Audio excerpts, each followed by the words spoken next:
Hey everyone, welcome back to the channel. Today I'm going to talk about why I hate earnings per share and price to earnings ratio. Seems like everywhere you turn, people talk about companies having a high PE, a low PE, a beat on EPS, or a miss on EPS. I think it's an okay indicator at best and highly misleading at worst. First, let's take a quick step back and explain what EPS and PE are, and then I'll jump into some examples where they can be highly misleading. So earnings per share in its simplest form is a company's net income divided by their outstanding shares. And the price to earnings ratio is the current share price divided by their earnings per share. The fundamental problem with both of these metrics is they rely heavily on net income. So let me take three stocks from last year in three completely different industries and show you just how distorted net income can be. We'll use Palantir, Ford, and GoPro. Jumping into Palantir's most recent 10K, we can see they are incredibly unprofitable, huge losses, and uncontrollable expenses. Would be the takeaway if you did a quick look at the net income on the income statement. For Ford, a quick look is going to tell us they have performed a huge turnaround. They went from basically breaking even in 2019 to losing $1.3 billion in 2020 to making an $18 billion profit in 2021. Probably buy a few shares if I didn't know better. Now, real quick, let's take a look at GoPro. Their income statement will reveal something similar to Ford. They had a huge 2021. After losing $15 million in 19, $70 million in 2020, they made a whopping $370 million profit in 2021. What we are seeing on all three companies' financial statements is the impact of GAAP accounting and non-cash expenses. GAAP is important as it gives us an apples-to-apples view of companies, but it has its limitations, and sometimes things are reported that don't actually reflect the underlying performance of the business. So let us hop back into Palantir's income statement and explain what's going on here. If you don't follow Palantir, they IPO'd, direct listed back in 2020. They've been giving large amounts of stock-based compensation to their employees. This isn't a good or bad thing, but looking at their financial statements, we can't easily parse this out to understand what is really going on. If we look at the amount of COGS and operating expenses combined for the last 3 years, we can see it's been $1.3 billion in 2019, $2.5 billion in 2020, and $2 billion in 2021. This story is telling me costs doubled in 2020 while revenue barely grew, then revenue grew 40% while costs came down 20%. It's really hard to make sense of these numbers. Luckily, Palantir agrees that it is confusing, and immediately below their income statement, they provide us a table for stock-based compensation. We can see it's been $240 million in 2019, $1.3 billion in 2020, and $800 million in 2021. If we back these numbers out of their total cost of goods sold and operating expenses, we actually get $1.1 billion in 19, $1.2 billion in 20, and $1.2 billion in 21. This tells us a completely different story. The company's been growing revenue while holding costs roughly flat, which indicates margins are actually improving significantly and the company is scaling efficiently. Now you can see how Palantir's operating performance has been distorted from what should be kind of a one-time grant of large stock-based compensation to employees prior to their direct listing. Now the stock comp is something to be concerned about as an investor, but fundamentally it distorts the numbers in a non-cash expense, not directly tied to the operations of the business. If we jump back into Ford, we can see they only had an operating income of $4.5 billion in 2021, yet a net income of $18 billion, almost 4 times their operating income. What the heck's going on here? If we take a look at their other income line, you'll actually see other income of almost $15 billion. What is that, and why is it not revenue if it's income? This is actually from the IPO of Rivian and their pension plan. Rivian IPO'd at a valuation around $70 billion, and Ford owned a sizable chunk. This resulted in over a $10 billion gain due to its new valuation from the IPO. You might think, hey great, large one-time gain, this is awesome, more cash for Ford to buy back shares, issue dividends, or plow capital back into their electrification plans. Unfortunately, this isn't the case. The gain is entirely on paper as Ford hasn't sold their position. So it doesn't actually do anything for investors at this point in time, but the income statement shows it like it's an actual profit to the company. If Rivian stock plummets overnight, they would then have a massive loss in the next year's income statement. Now, real quick, let's talk about other income and loss. This section of the income statement will report any items that are not part of normal business operations that generate a profit or loss for the company. Most of the time, what this number will represent is any gains or losses a firm has due to a change in valuation of investments like stocks, bonds, partnerships, or VC investments. These investments will change in market value, and regardless if the company actually sells the position and realizes the profit or loss, they have to report these gains or losses under other income.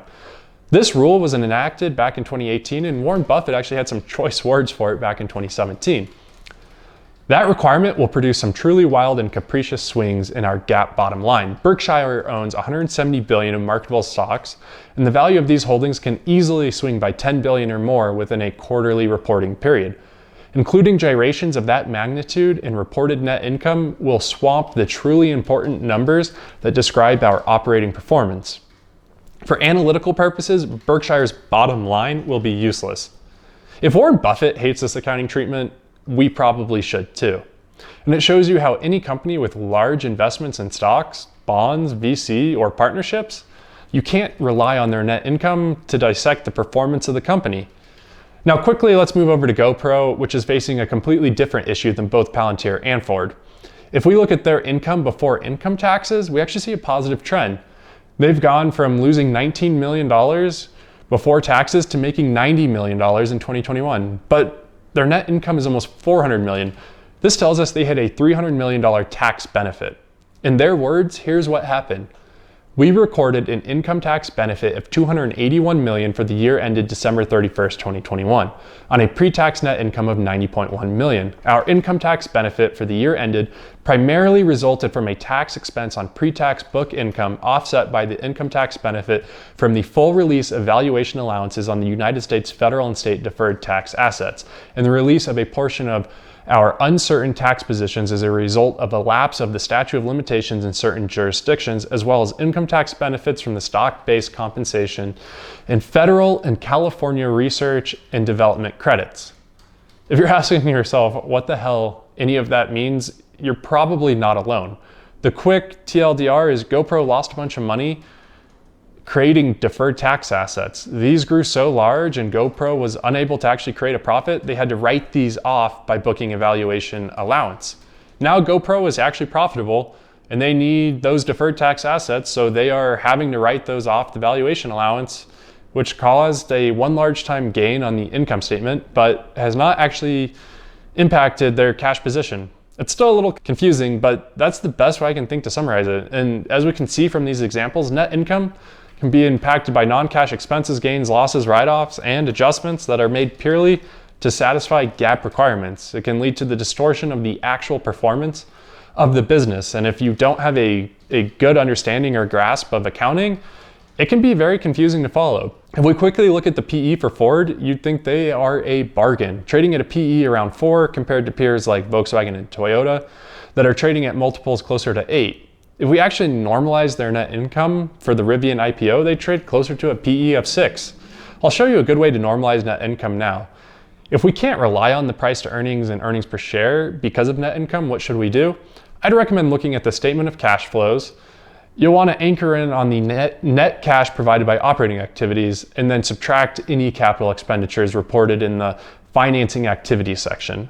This will give you a rough idea of how much cash flow the company is actually producing based on its operations, which can be a good proxy for net income when net income gets distorted. If we do this for Ford, we see they have an operating cash flow of $17.6 billion and capital spending of $7.6 billion. This gives us an adjusted cash flow of $10 billion. We take the 17.6 operating cash flow, subtract the 7.6 of capital expenses, and now if we divide that into their shares outstanding of 4 billion, we get an adjusted EPS of 2.5, which gives us a PE of roughly 6.4, which is much more aligned with the likes of Toyota and Volkswagen, which trades at PEs around 8. And I didn't just pick 3 companies that had distorted net income. Berkshire would be the same every year, and it's actually pretty common across companies. Another good example was during COVID, all the major banks recorded loan loss provisions, which substantially impacted their performance in 2020. Once they all realized they didn't need these reserves, they released them and all had record years. Here's an article back from 2021 on JP Morgan. JP Morgan Chase beats profit estimates on Wednesday thanks to record revenue in investment banking and a sunnier economic outlook that allowed the largest US bank to release money it had set aside for potential loan losses during the coronavirus pandemic. So purely from accounting practices, they reduced profit one year just to put it into the next. This isn't new either. GE was actually the original master of this. Through their GE Capital and their service contracts for jet engines, they would defer revenue only to pull it forward when needed to hit their earnings guidance.